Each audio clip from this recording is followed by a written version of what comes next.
একটা দায়িত্বশীল পদে থেকে সমস্ত ক্রিকেটারদেরকে অপমান করে কথাবার্তা বলা, এটা কিভাবে একজন এটা কিভাবে সম্ভব হলো আমি বুঝতে পারছি না আর কি। খুব দুঃখজনক, খুবই দুঃখজনক। আপনাকে ক্রিকেটের কথাটা একটু বলি। ক্রিকেটেরটা তো খুব অনাকাঙ্ক্ষিত পরিস্থিতির কারণে হয়েছে।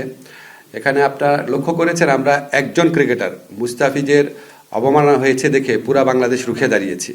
তো সেখানে আপনার বাংলাদেশ ক্রিকেট বোর্ডের একজন পরিচালক পুরা বাংলাদেশের সমস্ত ক্রিকেটারদেরকে জন্য অপমানজনক যে মন্তব্য করেছেন, অপমানজনক যে মন্তব্য করেছেন, আমি একজন ক্রিকেট ফ্যান হিসেবে বলি, আমার কাছে খুবই দায়িত্বহীন মনে হয়েছে এটা।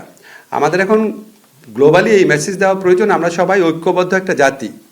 ক্রিকেট বোর্ড, ক্রিকেটার, ক্রিকেট আমোদি, আমরা সবাই ঐক্যবদ্ধ একটা জাতি। আমরা দেশের মর্যাদার প্রশ্নে ঐক্যবদ্ধ রয়েছি।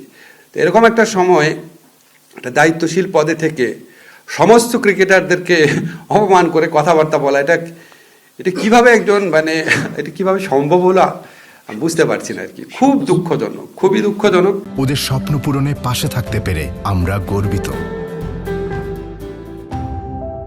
যাই হোক, এটা ক্রিকেট বোর্ডের ইন্টারনাল ব্যাপার, তারা ব্যবস্থা নেবে। আর রাস্তাঘাট আটকে রাখা, আপনাকে কি বলবো, আমাদের মনে হয়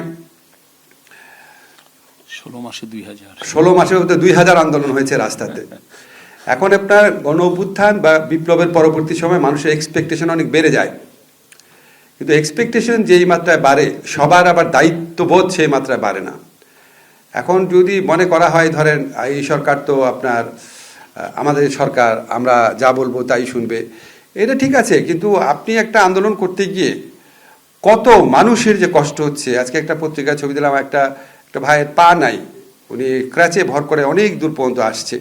তো এগুলি যদি আমরা স্মরণ না রাখি, এই ন্যূনতম নাগরিক দায়িত্ববোধ, তাহলে কি করার আছে বলেন। তো আমাদের মনে হয় আমরা সবাই ওয়েট করছি উপদেষ্টা পরিষদ, আল্লাহর রহমতে আমাদের মেয়াদটা 1 বছর পর শেষ হবে, তারপরে 1 মাস পরে কারেক্ট করছি, 1 মাস পরে শেষ হবে।